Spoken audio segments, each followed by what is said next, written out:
Hi everyone, my name is Jayendra Reddy, a CSC data science student at IR Hyderabad.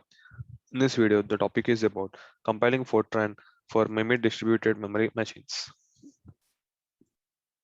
It is widely recognized that parallel computing represents the only plausible way to continue to increase the computational power available to computational scientists and engineers. However, parallel computers are not likely to be widely successful until they are easy to program. A major component in the success of vector supercomputers is the ability of scientists to write Fortran programs in a vectorizable style and expect vectorizing compilers to automatically produce efficient code. The resulting programs are easily maintained, debugged, and portable across different vector machines. Compare this with the current situation for programming parallel machines. Scientists wishing to use such machines must rewrite their programs in an extension of Fortran that explicitly reflects the architecture of the underlying machine, such as message passing, dialect for image distribution memory machines, array syntax for SIMD machines, or an explicitly parallel dialect with synchronization of for MIMD shared memory machines. The goal of the Fortran D project is to establish the feasibility of a machine-independent parallel programming model. It must be easy to yet perform with accept able efficiency on different parallel architectures, at least for a significant portion of scientific codes. Advanced language compiler and environmental support will be vital of the different parallel architectures. MIMD distributed memory machines provide the most difficult programming model. Users must write message PA dot message passing programs that deal with separate address spaces, recognizing processes using messages, collective communication, and processor interconnection topologies. The process is time consuming, tedious, and error prone. 3 to 10-fold blow-ups is in source code size are not only common but expected.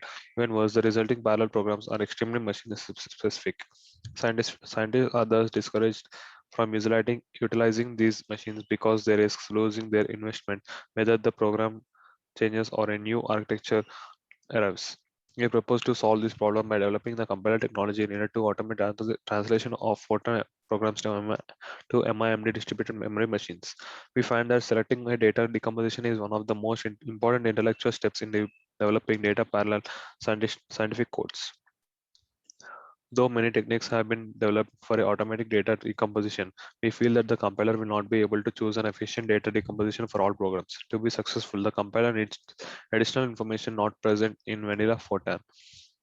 Current parallel programming languages provide the readily support for data decomposition. We have therefore developed an enhanced version of Fortran that introduces data decomposition specifications. We call the extended language Fortran D, where D suggests data decomposition and distribution. We believe that if a Fortran program is written in the data parallel programming style with reasonable data decompositions, it can be implemented efficiently on a variety of parallel architectures. In this paper, we describe the design of prototype Fortran D compiler of the IPC 860 MIMD distributed memory machine.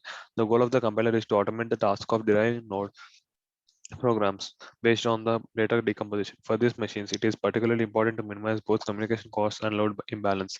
Present a code in generation strategy based on the concept of data independence that unifies and extends previous techniques. The rest of this paper presents the data decomposition specifications in Fortran D, basic compiler analysis, and code generation algorithms and compiler optimization to reduce communication costs and load imbalance. We conclude with a description of the current status of the compiler and comparison with related work to Fortran D language.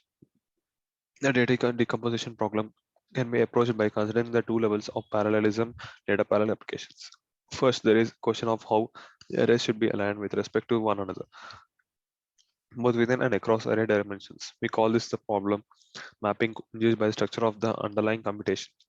It represents the minimal requirements for reducing data movement for the program given an unlimited number of processes and is largely independent of any machine considerations.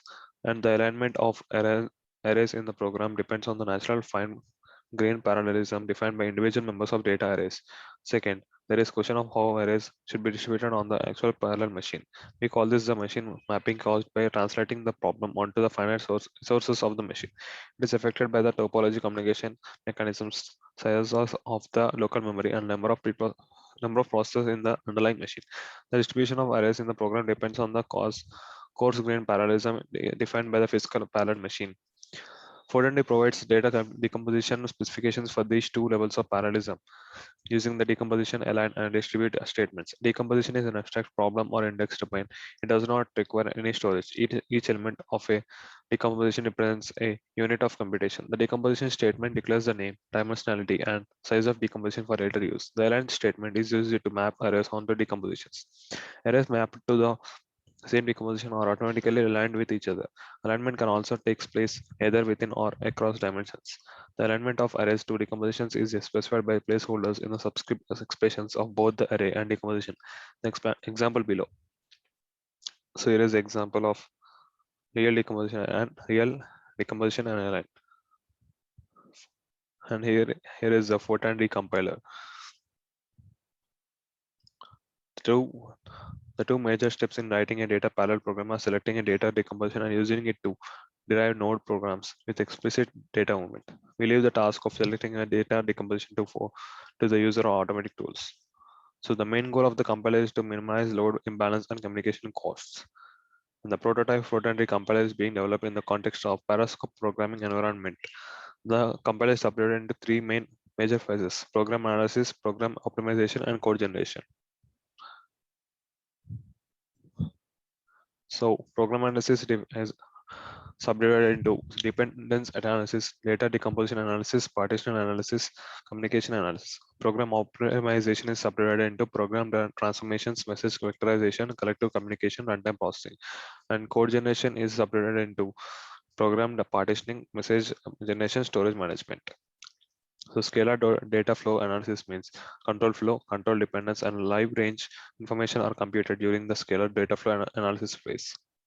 And symbolic analysis means constant power propagation, auxiliary induction, variable elimination, expression folding, and loop invariant expression recognition are performed during the symbolic analysis phase of the Fortran compiler.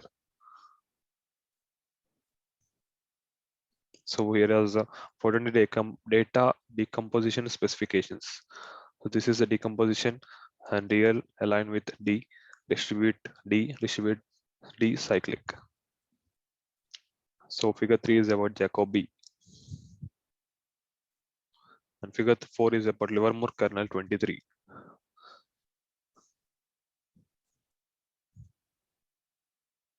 Here is generated Jacobi and generated SOR.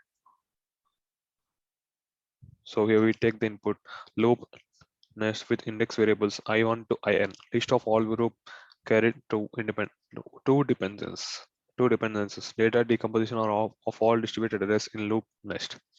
Output is loops is equals to list of cross processor loops. So figure 9 is about algorithm to calculate cross processor loops. And here is a table of loops and data decomposition, loop nest and cross processor loops, data space and cross processor liveness in different loops, loop 1, loop 2, loop 3. So figure 10 is about examples of cross processor dependencies and loops. So here figure 11 is about examples of pipeline communications. Here cross processor loops and communication, data science and data space and traversal order, elapsed time in different loops, loop 1, loop 2, and loop 3. So with the closed box is the line box is computation, the dotted box is communication. Thank you.